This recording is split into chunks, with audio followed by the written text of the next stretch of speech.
નમસ્કાર, તમે જોઈ રહ્યા છો ગુજરાત પ્લસ ન્યૂઝ અને હું છું મમલ. ગુજરાતના તમામ ગામડાઓમાં 5 જૂને ગ્રામ સભા કરવામાં આવશે.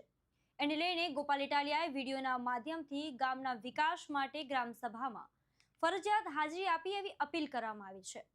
તો આવો સાંભળીએ ગોપાલ ઇટાલિયા શું કહી રહ્યા છે.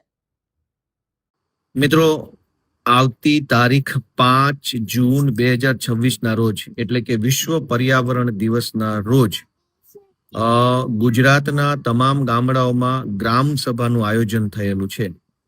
એટલે તમારા ગામની અંદર જિલ્લા કક્ષાના અધિકારીઓ આવશે, ગામના વિવિધ મુદ્દાઓ, વિવિધ પ્રશ્નો બાબતે ચર્ચા કરશે અને એ ચર્ચાના અંતે જે કાંઈ કરવા જેવી કામગીરી હશે એનો નિર્ણય કરવામાં આવશે. એટલે આખા ગુજરાતના તમામ ગામડાઓમાં 5મી જૂન 2026 રોજ ગામમાં અલગ અલગ સમય, કોઈ ગામમાં 10 વાગે, કોઈ ગામમાં 12 વાગે, કોઈ ગામમાં 3 વાગે, એટલે સમય અલગ અલગ હશે, પણ ગ્રામ સભા કરવી ફરજિયાત છે. એટલે જે પણ જાગૃત નાગરિકો પોતપોતાના ગામનું સારું કરવા માટે થઈ ઉત્સુક હોય, વિકાસના કામોમાં જોડાવા માટે ઉત્સુક હોય, નાની મોટી સરકારી બાબતો જાણવા માટે જેને ધગશ હોય, એ બધા જ વ્યક્તિઓ 5મી જૂન 5/6/2026 રોજ પોતાના ગામની ગ્રામ સભામાં ફરજિયાત હાજરી આપે. તમારા ગામની ગ્રામ સભા ક્યારે છે એ જાણવા માટે તમે તમારા ગામની પંચાયતનો સંપર્ક કરી શકો, તલાટી મંત્રી અથવા સરપંચ સાહેબ શ્રી અથવા તાલુકા વિકાસ અધિકારી TDO કચેરીનો પણ સંપર્ક કરી શકાય, અથવા ચૂંટાયેલા સભ્યો હોય એનો પણ સંપર્ક કરી શકાય.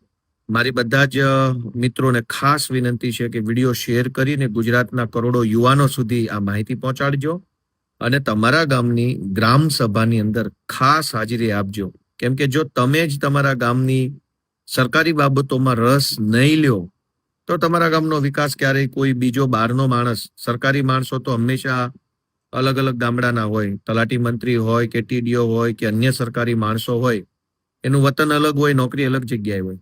ગામનો વ્યક્તિ જો ગામના વિકાસમાં રસ ન લે તો સરકારી માણસોના ભરોસે કોઈ વિકાસ થઈ જાય એવું જરૂરી નથી.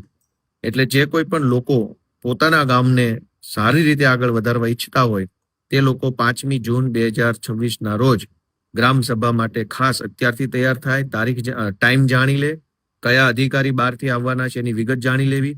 જો અધિકારી હાજર ન રહે તો કોઈ પણ ગામનો કોઈ પણ વ્યક્તિ એને ટેલિફોન કરી અને ગ્રામ સભામાં જલ્દી હાજર થવા માટે ફોન કરી શકે છે.